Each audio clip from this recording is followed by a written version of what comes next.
Yesterday I go to school and then I go to mall and then my grandma is coming.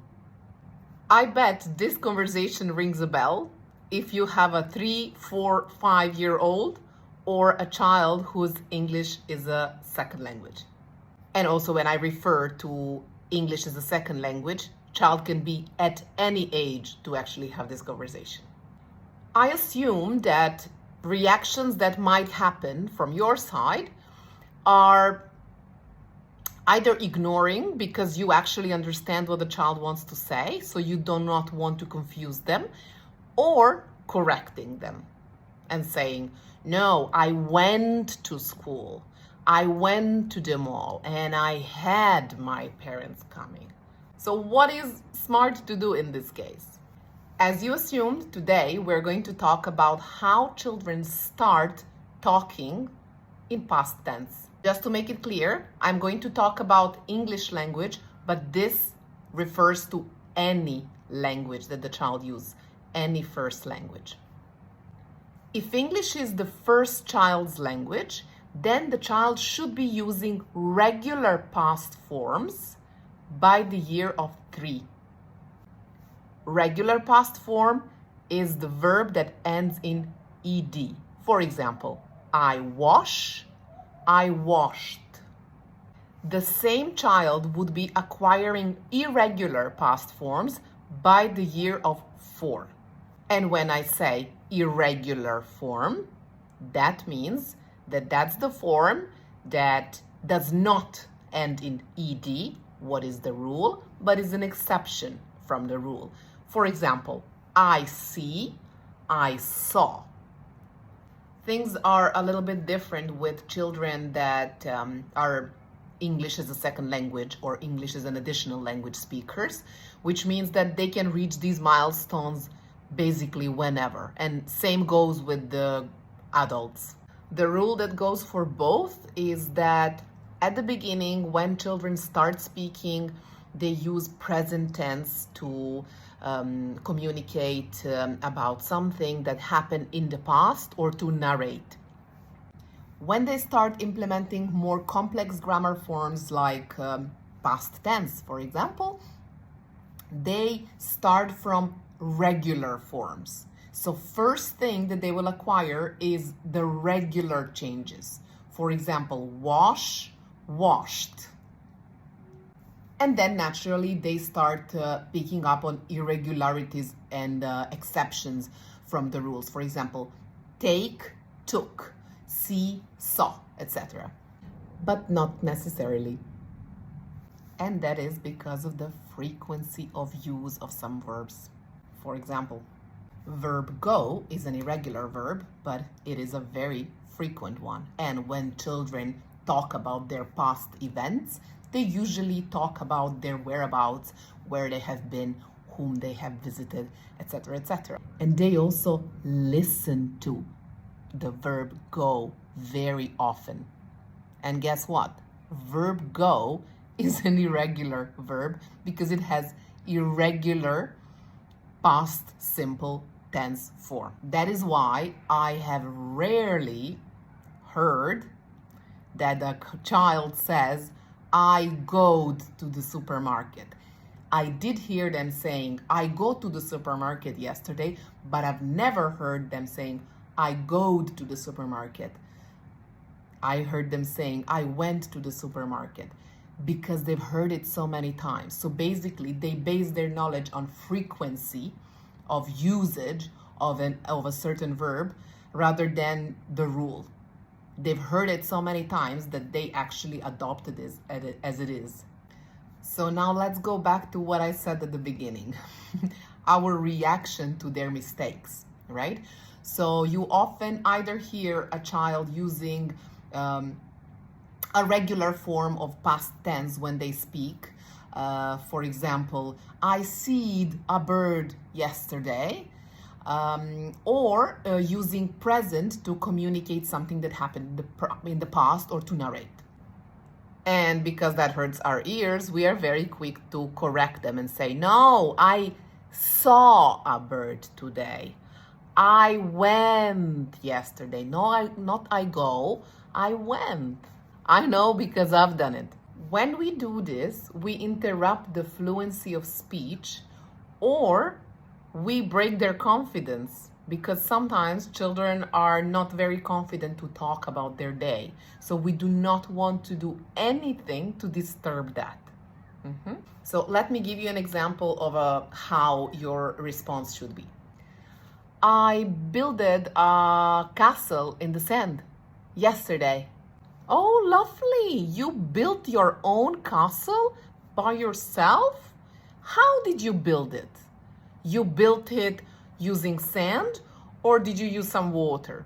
I saw that you built a castle. It was lovely. So what I did here, I used the correct form 3 times because I want the child to hear it multiple times, and I never ever mentioned, oh no, that's not how we say it. We don't say builded, we say built. I just really emphasized it when I spoke, when I responded to the child. Yesterday I go to the supermarket and then I visit my grandma. Oh, you went to the supermarket and you visited your grandma? That sounds like a very nice day. The more times a child hears a correct form of past tense, the faster they will acquire it and they will actually implement it in their own speech. Yet sometimes we want to speed up this process.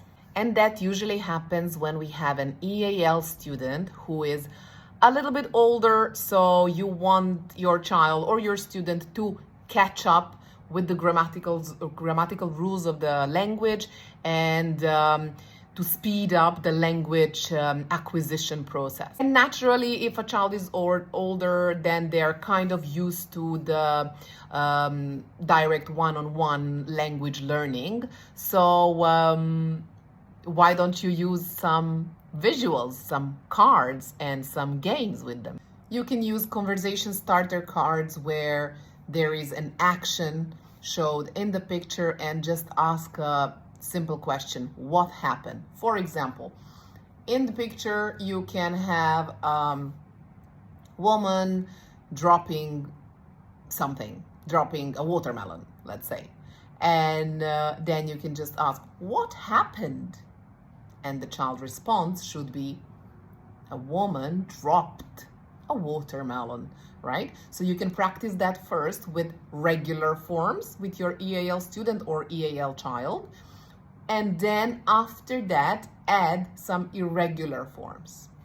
By the way, I'm in the process of making my own cards and that I'm going to use in my classroom for the next year. And I will be putting them in the link in my bio so you can access them and use them with your students or with your children. Second thing that you can do is read books that use narration. And one of these books, for example, that I used in my classroom was Mr. Gumpy's Outing. It has a lot of regular and irregular verbs, but mostly regular. Of the actions that Mr. Gumpy and the animals on the boat did. And they might help children while you're reading the story grasp the grammatical rule of the past tense. Also, a very good story is The Enormous Turnip too, because this book is very repetitive, so children actually get to hear the verb very often during the reading time, right? And we know that it's all about exposure. Children need to be exposed and they need to use a lot of repetition during their learning because, as I said in one of my previous videos, repetitio est mater studiorum. Another thing that I use with my students when I just sit with them and chat, which I often do, is basically tell them about my day. I tell my students everything about my day, especially if it was very exciting and I have a lot to tell. I actually do share because that actually inspires them to share, right? And I talk a lot about my past day. And when I say yesterday or the day before, I use this. I say yesterday, and that's how I visually show that I talk about the past. And now I'm going to be using a lot of past forms. So I said yesterday, I woke up, I stretched, and I brushed my teeth, I went to the store, I bought some bread, etc., etc. So I tell them the whole day, and throughout the whole day, I did a lot of actions, and therefore you will also use a lot of verbs, irregular and regular forms. And then I ask certain children to share stuff with me as well that they did, and I act really excited to hear what they have to say, because that actually inspires them to say more. As parents, you can also do this in the car when you are picking them up from school. I know sometimes children don't like to share what they did in school, but if you ask them really direct questions, for example, oh, who did you sit next to today? Or what fish did you learn about today, right? So having a little bit of information from the teacher before you leave school can actually really be helpful for you to get more information from your child, and as a consequence, you can also get them to use more past forms. I really hope that this video helped you, and if you have any questions whatsoever, I am here. You can ask me in the comments or in the DM. Thank you.